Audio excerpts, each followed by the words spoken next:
भारतीय भावना से ओत प्रोत हो गया। अध्यक्ष महोदय, मैं चाहूंगा कि पूरा सदन एक बार हमारे सेना के बहादुर जवानों के शौर्य और पराक्रम का अभिनंदन करे। अध्यक्ष महोदय, यह सिंदूर की लाली शौर्य की कहानी है। यह सिंदूर की लाली शौर्य की कहानी है, भारत के मस्तक पर वीरता की निशानी है। अध्यक्ष महोदय, सेनाओं ने अंधेरी रात होने के बावजूद हमले की सफलता के स्पष्ट एविडेंस भी जुटाए हैं, साक्ष्य है हमारे पास। अध्यक्ष महोदय, हमले के कुछ ही घंटों के भीतर एक प्रेस रिलीज और मीडिया ब्रीफिंग के माध्यम से इन्हें जनता की जानकारी के लिए जारी कर दिया गया था। मुझे यह पुष्टि करते हुए गौरव की अनुभूति हो रही है कि सशस्त्र बल अपने सभी मिशन ऑब्जेक्टिव्स को पूरा करने में पूरी तरह से सक्षम रहे और साथ ही कामयाब रहे। अध्यक्ष महोदय, 7 मई 2025 को हमले माने 1:35 के तुरंत बाद भारतीय डीजीएमओ ने हॉटलाइन संदेश के माध्यम से पाकिस्तान के डीजीएमओ यानी डायरेक्टर जनरल मिलिट्री ऑपरेशन से संपर्क किया और टेरर इंफ्रास्ट्रक्चर के खिलाफ हमारे हमले के रेशनल और मेथोडोलॉजी के बारे में पूरी जानकारी दी और यह तथ्य भी बताया ये हमले एस्केलेटरी नेचर वाले नहीं थे, माने इसको हम आगे नहीं बढ़ाना चाहते। जिन मुहि मारा तिन मुहि मारे। अध्यक्ष, जिस प्रकार प्रभु हनुमान ने लंका में अपनी रणनीति बनाई थी, उसी प्रकार हमने भी उन्हीं को निशाना बनाया जिन्होंने हमें नुकसान पहुंचाया था। हालांकि पाकिस्तान ने इस रेशनल को समझने से इनकार कर दिया और अगले कुछ दिनों तक सिविलियन और सैन्य ठिकानों पर गोलीबारी करके बड़े पैमाने पर सीज फायर वायलेशन करके स्थिति को एस्केलेट करने की उसने कोशिश की।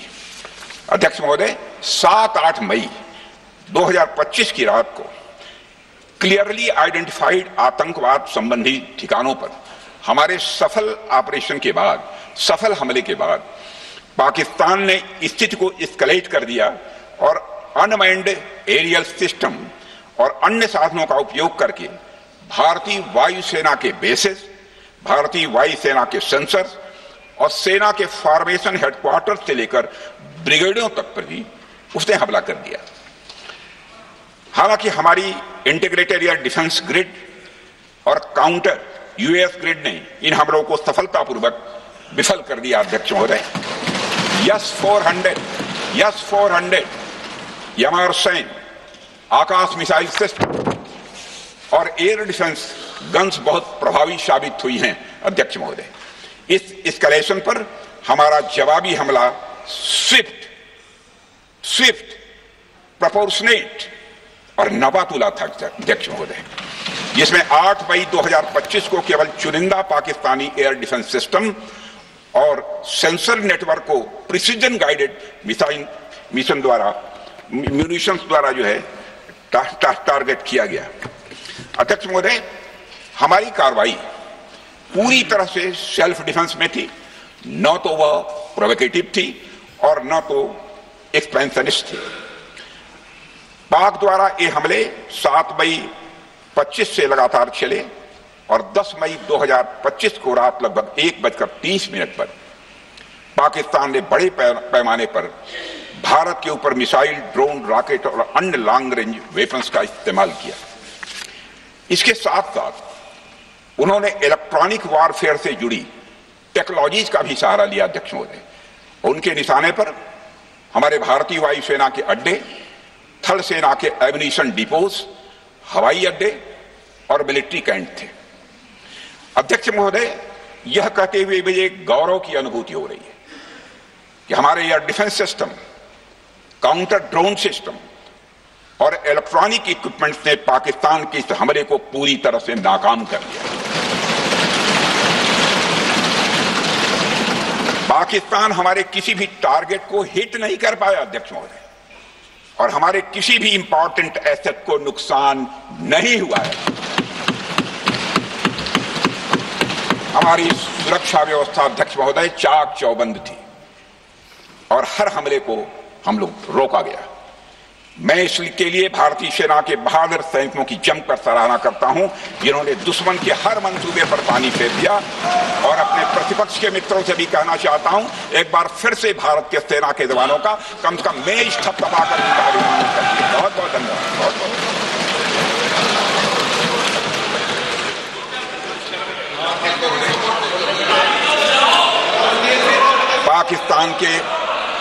पाकिस्तान के इस हमले के जवाब में हमारी कार्रवाई साहसिक थी, ठोस थी और प्रभावी थी।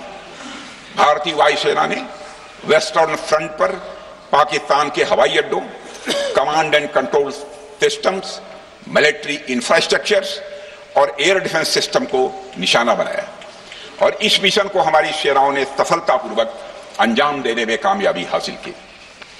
अध्यक्ष महोदय, हमारी सेनाओं ने चकलाला, सरगोधा, रफीकी, रहीम यार खान, जैकबाबाद, सुक्कुर और भोलारी जैसे एयर एयरबेस पर प्रहार किया और पूरी दुनिया ने भारतीय वायुसेना के शौर्य और पराक्रम की तस्वीर देखी।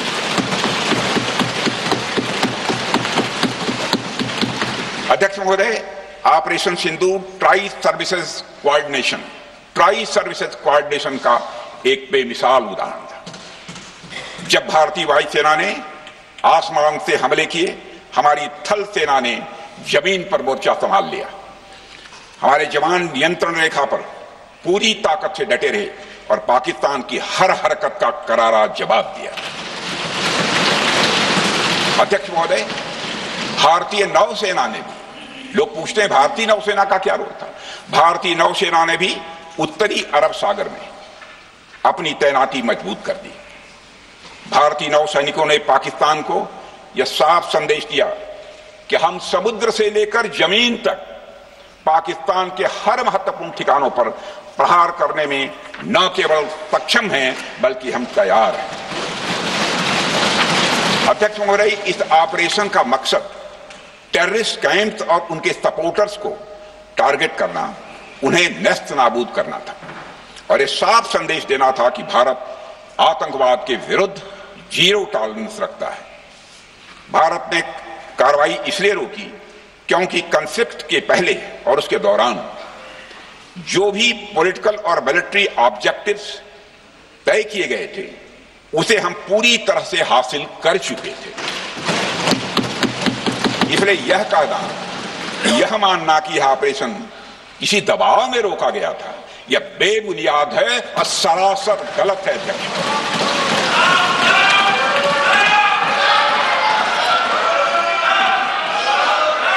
मैं सदन को फिर से आश्वस्त करना चाहता हूं, अपने राजनीतिक जीवन में अध्यक्ष महोदय, मैं आपके माध्यम से सदन को आश्वस्त करना चाहता हूं, अपने राजनीतिक जीवन में जानबूझकर कभी भी असत्य न बोलूं, इसकी भरपूर कोशिश की है मैंने, चाहे सदन हो अथवा सदन के बाहर। अध्यक्ष महोदय, मैं आपके माध्यम से सदन को यह भी अवगत कराना चाहता हूं,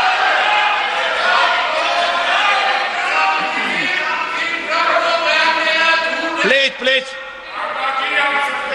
बैठिए। आप क्यों खड़े? अध्यक्ष महोदय, मैं आपके माध्यम से सदन को यह भी अवगत कराना चाहूंगा कि सीमा पार करना या वहां की टेरिटरी कैप्चर करना इस ऑपरेशन का उद्देश्य नहीं था। ऑपरेशन सिंदूर प्रारंभ करने का मकसद था अध्यक्ष महोदय, उन टेरर नर्सरीज को खत्म कर देना जिन्हें पाकिस्तान ने बरसों से पाला पोसा था।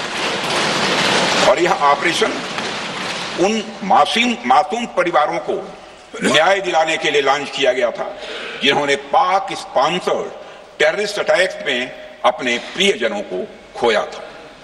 हमारी सेनाओं ने सिर्फ उनको टारगेट किया जो इन आतंकियों को सपोर्ट करते हुए भारत पर हमला करने की कोशिश में लगातार शामिल थे।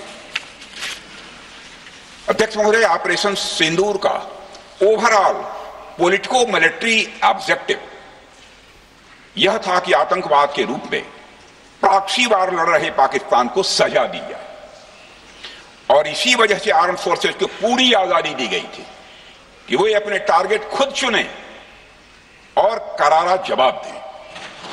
और इस ऑपरेशन का उद्देश्य कोई भी युद्ध छेड़ना नहीं था, बल्कि फोर्स के डिमॉन्स्ट्रेटिव यूज से एडवर्सरी को झुकने के लिए मजबूर करना था। 10 मई की सुबह जब भारतीय वायुसेना ने पाकिस्तान की मल्टीपल एयरफील्ड पर करारा प्रहार किया तो पाकिस्तान ने हार मान ली है अध्यक्ष महोदय, और हॉस्टिलिटी रोकने की कोशिश की। अब रोक दीजिए महाराज। उन्होंने एक कोशिश की, हमारे डीएमओ से बात की, महाराज अब रोक दीजिए, बहुत हो गया। यह पेशकश इस कैबिनेट के साथ स्वीकार की गई थी। सुने, रुकिए तो रुकिए, बता दूंगा,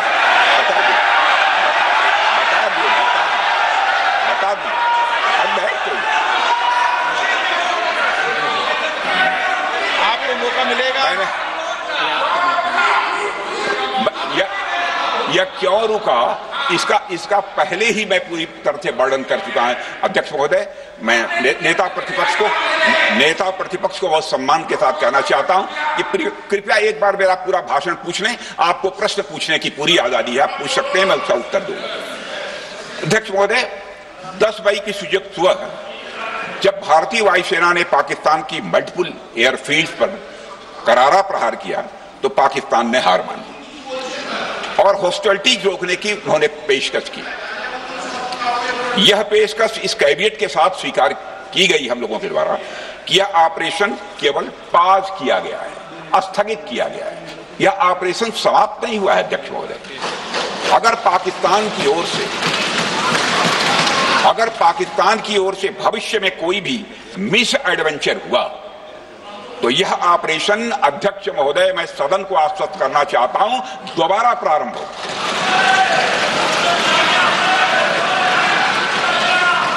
अध्यक्ष महोदय, भारतीय वायुसेना के जबरदस्त हमलों, नियंत्रण रेखा पर थल सेना की मजबूत जवाबी कार्रवाई और नौसेना के हमलों के डर ने पाकिस्तान को झुकने के लिए मजबूर कर दिया अध्यक्ष महोदय।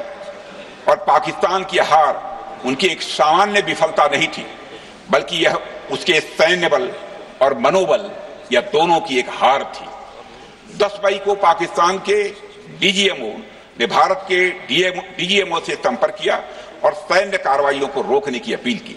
मैं सदन में यह बात फिर से दोहराना चाहूंगा कि पाकिस्तान के डीजीएमओ ने भारत के डीजीएमओ से संपर्क किया और सैन्य कार्रवाइयों को रोकने की अपील की। 12 मई को दोनों देशों के डीजीएमओ के बीच औपचारिक संवाद हुआ और दोनों पक्षों ने सैन्य कार्रवाइयों पर विराम लगाने का निर्णय लिया। अध्यक्ष महोदय, हमारे सैनिकों का जो मनोबल है, मातृभूमि की रक्षा करने का जो उनका समर्पण है, ऑपरेशन सिंदूर के दौरान उसका दर्शन 140 करोड़ से अधिक भारतवासियों ने देखा। मुझे खुद भी और प्रधानमंत्री जी को सीमावर्ती क्षेत्रों में जाकर हमारे जवानों से मुलाकात का अवसर मिला है। अध्यक्ष महोदय, श्रीनगर के मिलिट्री बेस पर, भुज के एयरबेस पर, उधमपुर के कमांड सेंटर पर, हर जगह प्रत्यक्ष मैंने अपनी आंखों से देखा कि हमारे सैनिकों का मनोबल अपनी पूरी बुलंदी पर था। उनकी आंखों में विश्वास है और उनका संकल्प अडिग है। वे न केवल भारत की सीमाओं की रक्षा कर रहे हैं, बल्कि हमारे राष्ट्रीय स्वाभिमान की भी अध्यक्ष महोदय रक्षा कर रहे हैं। अध्यक्ष महोदय, किसी भी देश में जनता सत्ता पक्ष को और विपक्ष को अलग अलग दायित्व सौंपती है, दोनों को अलग अलग दायित्व, और हेल्दी डेमोक्रेसी में तो स्वाभाविक है। सत्ता पक्ष का काम होता है जनता के हितों को ध्यान में रखते हुए कार्य करना, और विपक्ष का काम होता है सरकार से जनता के मुद्दों से संबंधित जरूरी प्रश्न पूछना। ऑपरेशन सिंदूर क्यों शुरू किया गया, इसकी जानकारी पहले भी दी गई है और आज भी मैंने सदन को दी है। अध्यक्ष महोदय, कभी कभी हमारे प्रतिपक्ष के लोग ये पूछते रहे हैं कि हमारे कितने विमान गिरे। मुझे लगता है उनका यह प्रश्न हमारी राष्ट्रीय जनभावनाओं का सही से प्रतिनिधित्व नहीं कर रहा है। मुझे लगता है उन्होंने एक बार भी हमसे यह नहीं पूछा कि हमारी सेनाओं ने दुश्मन के कितने विमान मारे गिराए।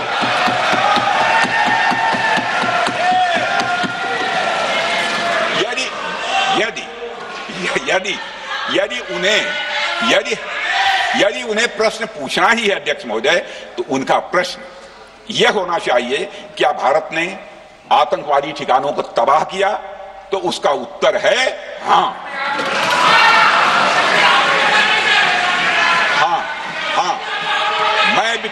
मैं विपक्ष के सम्मानित साथियों से कहना चाहता हूं कि आपको प्रश्न पूछना है तो यह प्रश्न पूछिए, क्या ऑपरेशन सिंदूर सफल रहा? तो उसका उत्तर है हाँ। आपको प्रश्न पूछना है तो यह प्रश्न पूछिए कि जिन आतंकियों ने हमारी बहनों, हमारी बेटियों का सिंदूर मिटाया, क्या हमारी सेनाओं ने ऑपरेशन सिंदूर में उन आतंकियों के आकाओं को मिटाया? तो इसका उत्तर है हाँ। और आपको प्रश्न पूछना है तो यह पूछिए कि इस ऑपरेशन में क्या हमारे जाबाज सैनिकों को कोई क्षति हुई है? तो उसका उत्तर है नहीं। अध्यक्ष महोदय, लक्ष्य जब बड़े हो तो अपेक्षाकृत छोटे मुद्दों पर हमारा ध्यान नहीं जाना चाहिए। लक्ष्य बड़े हो तो छोटे मुद्दों पर, अपेक्षाकृत जो छोटे मुद्दे होते हैं कंपैरेटिवली, उन पर ध्यान नहीं जाना चाहिए, क्योंकि छोटे मुद्दों पर ही ध्यान देते रहने से देश की सुरक्षा और सैनिकों के सम्मान और उत्साह जैसे बड़े मुद्दों से ध्यान हट सकता है, जैसा कि विपक्ष के हमारे कुछ साथियों के साथ हो रहा है। अब चूंकि विपक्ष के मित्र ऑपरेशन सिंदूर को लेकर उचित प्रश्न नहीं पूछ पा रहे हैं, तो उन्हें मैं क्या बताऊं अध्यक्ष महोदय। मैं लगभग 4 डिकेड से अधिक समय से राजनीति में, सत्ता पक्ष हो या विपक्ष हो, अपनी पार्टी हो या दूसरी पार्टी हो, कभी भी किसी के साथ दलगत राजनीति को मैंने शत्रुतापूर्ण तरीके से जिंदगी में नहीं देखा है मैंने अध्यक्ष महोदय। इसलिए आज अगर विपक्ष प्रश्न पूछने में असफल है, मैं विपक्ष को उनके इस काम में थोड़ी सी मदद करना चाहता हूं। अध्यक्ष महोदय, मैं विपक्ष के अपने सम्मानित साथियों से कहना चाहता हूं कि यदि आज हम लोग सत्ता पक्ष में हैं, तो ऐसा नहीं है कि हम हमेशा सत्ता पक्ष में ही रहेंगे। यह आवश्यक नहीं है, किसी के लिए आवश्यक नहीं। एक लंबा समय हमने विपक्ष का काम किया है, एक लंबा समय हमने सरकारों से सवाल पूछने में लगाया है। जनता ने जब हमें विपक्ष में रहने का दायित्व सौंपा था, तो हमने विपक्ष में रहकर विपक्ष की भूमिका को बड़े ही सकारात्मक तरीके से निभाया भी। अध्यक्ष महोदय, विपक्ष में रहकर हमने कैसे प्रश्न पूछे, इसके कुछ उदाहरण मैं यहां रखना चाहता हूं। 1962 में अध्यक्ष महोदय, चीन के साथ हुए युद्ध में जब दुखद परिणाम आया, तो हमने उस समय की सरकार से यह पूछे थे, लेकिन वह प्रश्न यह था कि हमारे देश की धरती पर दूसरे देश का कब्जा कैसे हुआ। हमने यह प्रश्न पूछा था कि हमारी सेना और हमारी जनता अपमानित क्यों हुई। हमने यह प्रश्न पूछा था कि बड़ी संख्या में हमारे सैनिक हताहत कैसे हुए। हमने यह प्रश्न नहीं पूछा कि हमारे टैंक, हमारी मशीनें, हमारी बंदूकें क्यों ध्वस्त हो गई। यह प्रश्न हम लोगों ने नहीं पूछा। मशीनों और तोपों की चिंता न करके अध्यक्ष महोदय, हमने देश की टेरिटरी की चिंता की, हमने देश के सैनिकों की। इसी तरह 71 के युद्ध में, 71 के युद्ध में जब हमने पाकिस्तान को सबक सिखाया, मैं उस समय की सरकार को मैं बधाई देना चाहता हूं। हमने अपने राजनीतिक और सैन्य नेतृत्व की प्रशंसा की। हमने ये नहीं देखा कि किस दल की सरकार है, किस विचारधारा की सरकार है, इसकी चिंता नहीं की कभी। हमारे नेता अटल बिहारी वाजपेयी ने संसद में खड़े होकर उस समय के नेतृत्व की प्रशंसा की थी। हमने इस बात की खुशी जाहिर कि हमने अपने शत्रु को सबक सिखाया। हमने उस दौरान यह प्रश्न नहीं पूछा कि सबक सिखाने के दौरान में भारत के कितने प्लेन्स गिरे, भारत के कितने इक्विपमेंट्स बर्बाद हुए, यह प्रश्न अध्यक्ष महोदय उस समय भी हम लोगों ने नहीं पूछा। अध्यक्ष महोदय, यदि मैं इसे और भी प्रैक्टिकल तरीके से समझाऊं तो किसी भी परीक्षा के परिणाम में रिजल्ट मैटर करता है। यदि किसी परीक्षा में कोई बच्चा अच्छे मार्क्स लेकर आ रहा है तो हमारे लिए उसके मार्क्स मैटर करने चाहिए। हमें इस बात का ध्यान नहीं रखना चाहिए कि एग्जाम के दौरान उसकी पेंसिल टूट गई थी या उसकी पेन खो गई।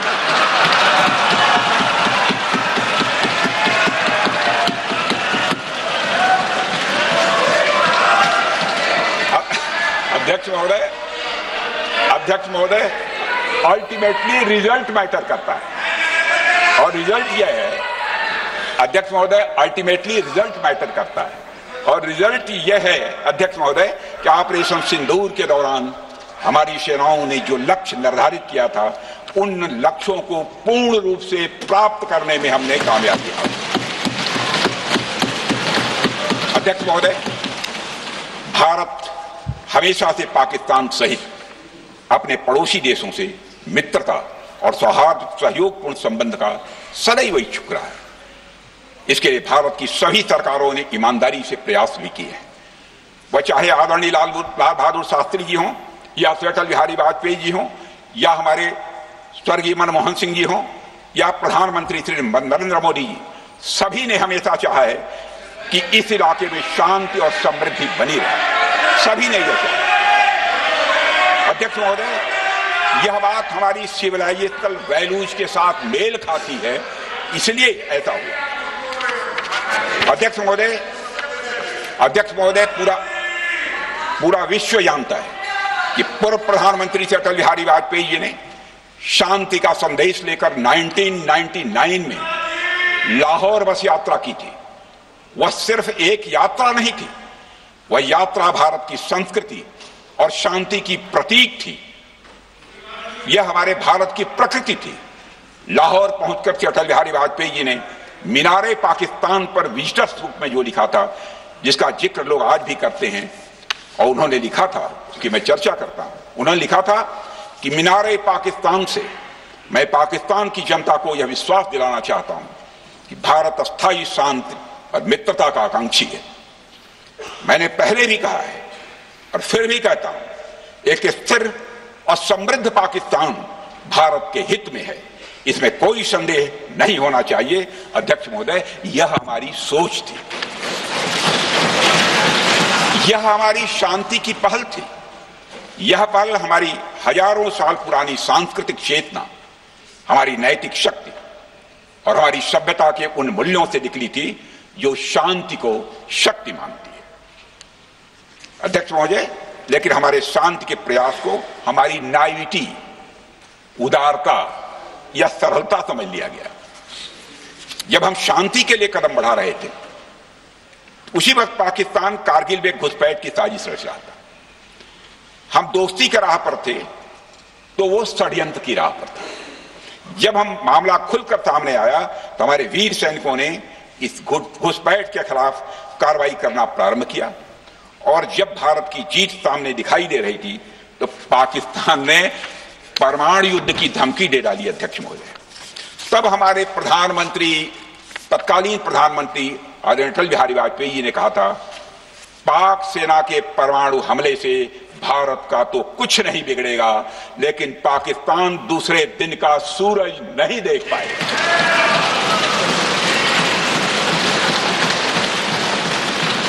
यानी अटल जी जो शांति का पैगाम लेकर गए, वही अटल जी शक्ति का भी परिचय देने में तनिक भी नहीं हिचके। यही है भारत। अध्यक्ष महोदय, यह सामर्थ्य का उद्घोष था। यह एक स्पष्ट संदेश था कि भारत शांति चाहता है, लेकिन अगर कोई हमारी संप्रभुता को चुनौती देगा तो उसका जवाब भी उतनी ही दृढ़ता से दिया जाएगा। अध्यक्ष महोदय, 2015 में जब हमारे प्रधानमंत्री मोदी जी ने लाहौर जाकर नवाज शरीफ से मुलाकात की तो भारत ने फिर से दोस्ती का हाथ बढ़ाया।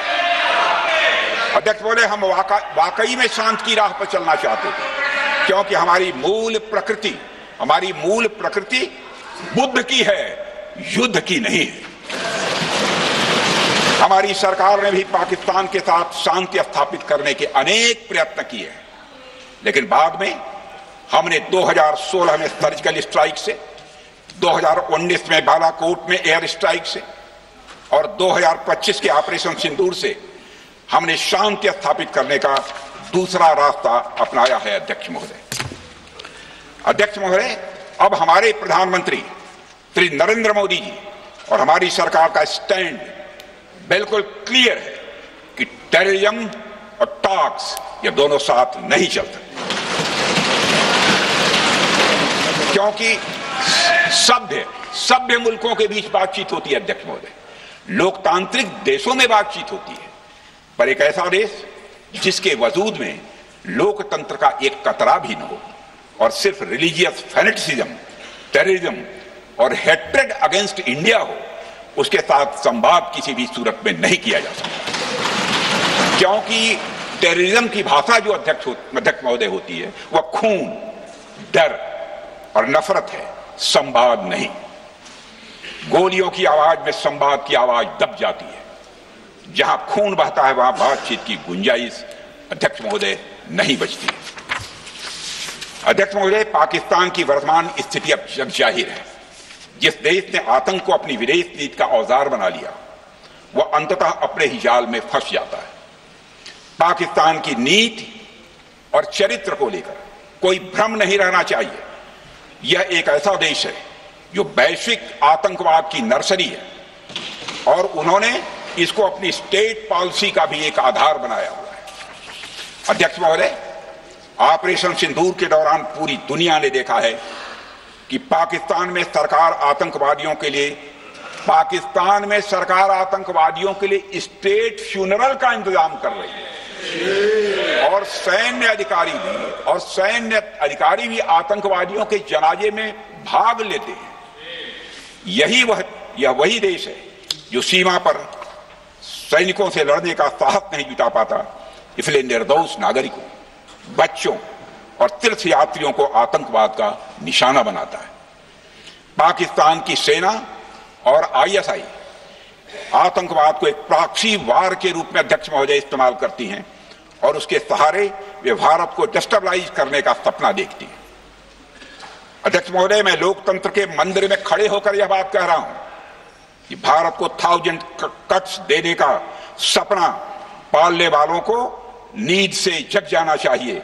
यह मोदी जी के नेतृत्व वाला नया भारत है जो आतंकवाद के खिलाफ किसी हद तक जा सकता है।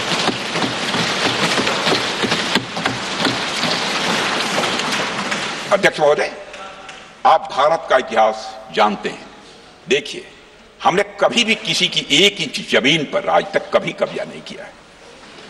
हम यह भी जानते हैं कि युद्ध अपनी बराबरी वालों से करना चाहिए। ऐसा गोस्वामी तुलसीदास जी ने लिखा है और गोस्वामी तुलसीदास जी कहते हैं कि नीति ऐसी ही होनी चाहिए, प्रीति और बैर बराबरी वाले से ही करनी चाहिए। शेर यदि मेढकों को मारे तो उसका बहुत अच्छा संदेश नहीं आता है अध्यक्ष महोदय। और अध्यक्ष महोदय, हमारे देश की सेना शेर है।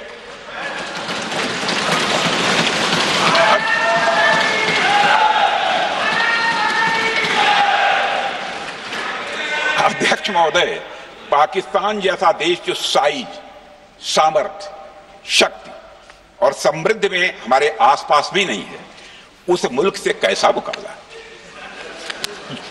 जो मुल्क अपने अस्तित्व के लिए दूसरों पर आश्रित हो, उसके मुकाबले का मतलब है अपना स्तर कम करना। हमारी नीति है आतंकवाद के खिलाफ प्रभावी कार्रवाई करना।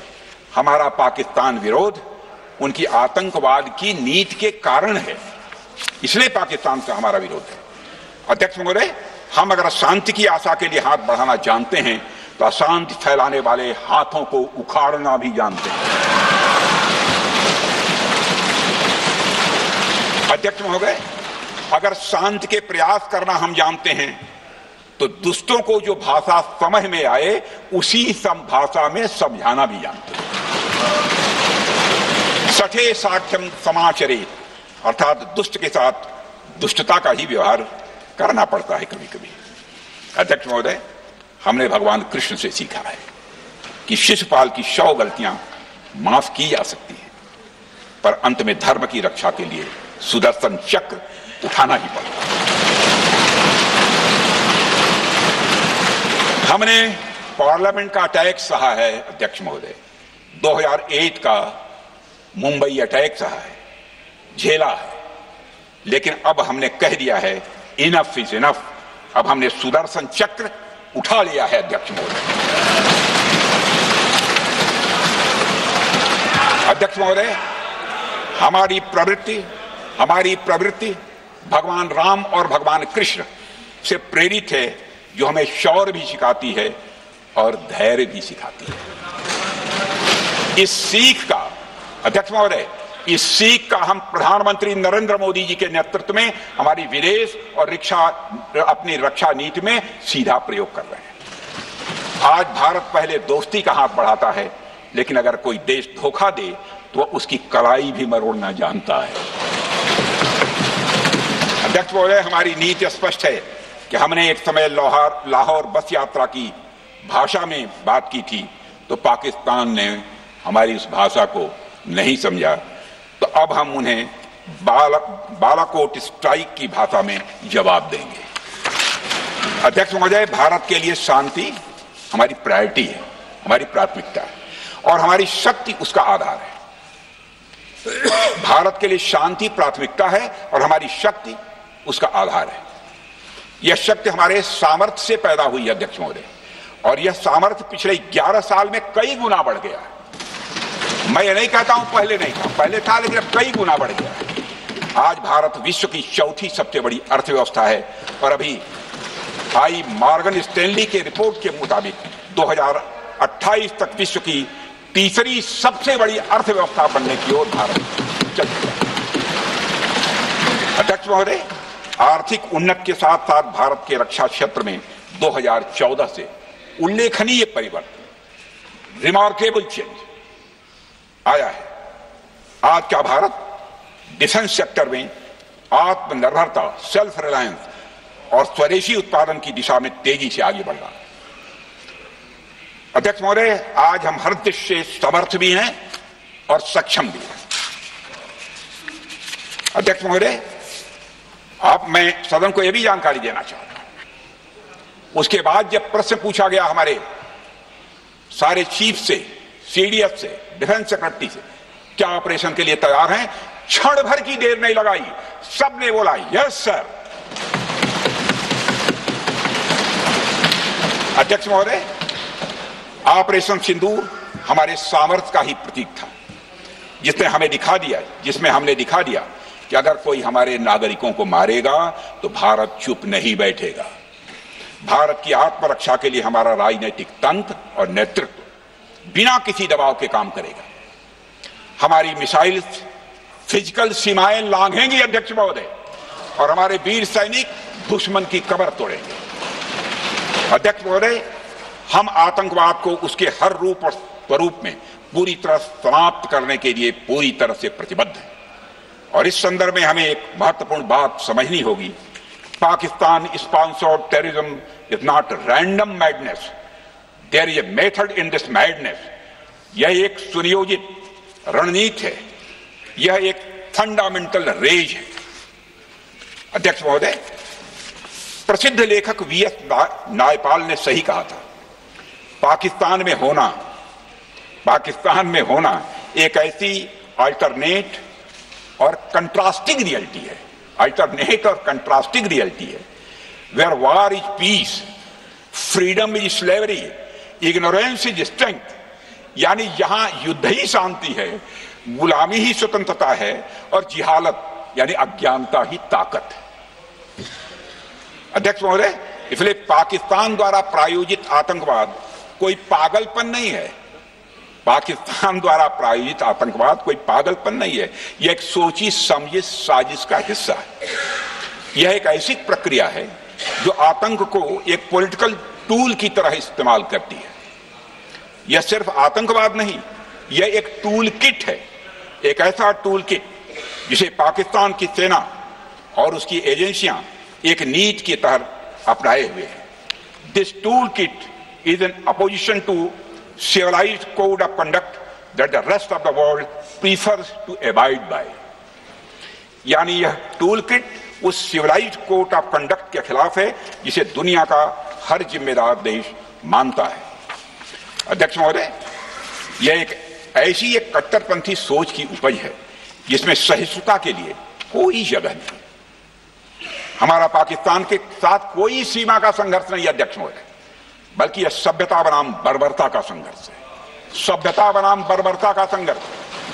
पाकिस्तान के हुक्मरान जानते हैं कि उनके सैनिक युद्ध के मैदान में भारत से नहीं जीत सकते, इसलिए वे आतंक को पालते हैं। पालते ही नहीं, उन्हें प्रशिक्षण देते हैं और फिर दुनिया के सामने खड़े होकर निर्दोष बनने की कोशिश करते हैं।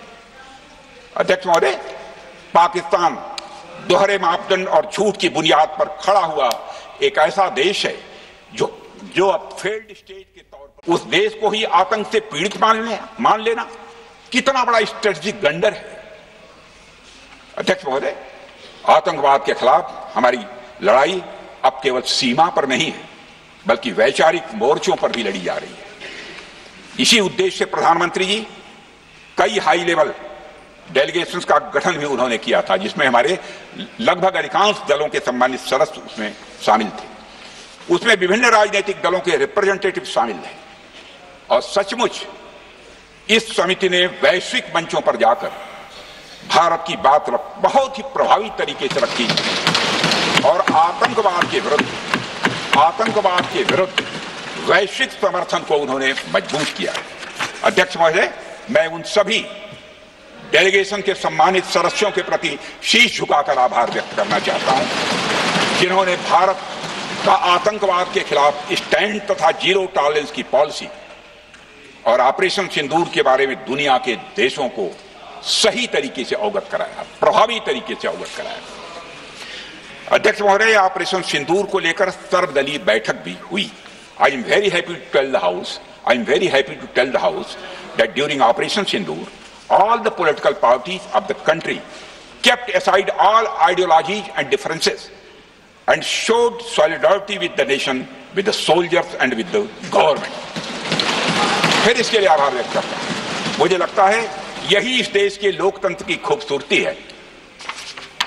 अध्यक्ष महोदय, जैसा कि हमारे माननीय प्रधानमंत्री मोदी जी ने भी कहा है कि ऑपरेशन सिंदूर अभी रुका है, समाप्त नहीं हुआ है। यदि आवश्यकता पड़ी, यदि पाकिस्तान फिर किसी नापाक हरकत की कोशिश करता है तो हम और भी कठोर और निर्णायक कार्रवाई करने के लिए तैयार हैं। अध्यक्ष महोदय, ऑपरेशन सिंदूर के माध्यम से पाकिस्तान के मन में भारत को लेकर जो बहुत बड़ी गलतफहमी थी वह हमने दूर कर दी है। और यदि दूर थोड़ी बहुत बची यदि भरी होगी तो उसको भी दूर कर देंगे। अध्यक्ष महोदय, मुझे महाकवि राष्ट्र कवि को कंडेम भी किया गया, यह प्रधानमंत्री ने करिश्मा करके दिखाया। यानी भारत की बात अंततः मानी गई और यह ब्रिक्स सम्मेलन के इतिहास में पहली बार हुआ जब जम्मू एवं कश्मीर में हुए किसी आतंकी घटना को खुलकर कंडेम किया गया। मैं इस सदन को याद दिलाना चाहता हूं, 2008 में मुंबई में इतनी बड़ी आतंकी घटना हुई, मगर उस समय की सरकार को जो प्रभावी कार्रवाई करनी चाहिए थी वो नहीं हो पाई लेकिन उसमें सबसे दुखद और आश्चर्य की बात है, कई वर्ल्ड फोरम, इंटरनेशनल फोरम पर जो उसका कंडेमनेशन होना चाहिए, जो उसकी निंदा की जानी चाहिए, वह भी जितना होना चाहिए नहीं हो पाया। अध्यक्ष, यदि आप उस घटना के बाद हुए ब्रिक्स सम्मेलन के डॉक्यूमेंट्स उठाकर देख लीजिए, मुंबई आतंकी हमले का कहीं जिक्र भी नहीं है। और अध्यक्ष महोदय, जब केंद्र में प्रधानमंत्री मोदी जी के नेतृत्व में सरकार बनी तब जाकर कहीं के हालात कुछ बदलने शुरू हुए और साल 2017 में हुए ब्रिक्स सम्मेलन में पहली बार 2017 में हुए ब्रिक्स सम्मेलन में पहली बार आतंकवाद से लश्कर और जैश जैसे आतंकवादी संगठनों को जोड़ा गया। यह भी अपने में करिश्माई काम था। यह परिस्थिति इसलिए बनी क्योंकि इसके ठीक एक साल पहले उरी की घटना के भारत की सेनाओं ने सीमा पर जाकर सर्जिकल स्ट्राइक की थी। हमने दुनिया को बताया कि आतंकवाद के खिलाफ हम सरहद के इस पार भी मारेंगे और जरूरत पड़ी तो आतंकियों के घर में घुसकर भी मारेंगे। यह बदलाव प्रधानमंत्री मोदी जी के नेतृत्व में आया। अध्यक्ष महोदय, यह वही नीति है जो पहले की सरकारों को भी अपनानी चाहिए।